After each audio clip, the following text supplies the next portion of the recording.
Nama kayu ni kayu keranji. Oh, kayu keranji. Kayu keranji. So memang dia buat ni, memang dia kekalkan rupa asal dia lah.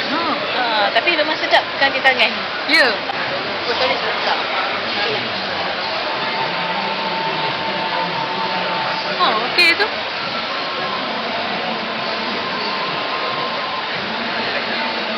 Saya memang suka bahagian-bahagian macam perkhidmatan, martial arts lah. So masa saya datang sini, mereka buat demonstrasi macam mana menggunakan kafir ni. Dan memang, sebagai perempuan kan, it's good for us women to have some form of self-defense. And macam ni pun dia bukanlah katanya barang yang berbahaya. Betul. It's just a piece of wood, kayu sahaja. Tapi dengan harapan ianya bolehlah membantu menjaga kehormatan kita sebagai seorang wanita.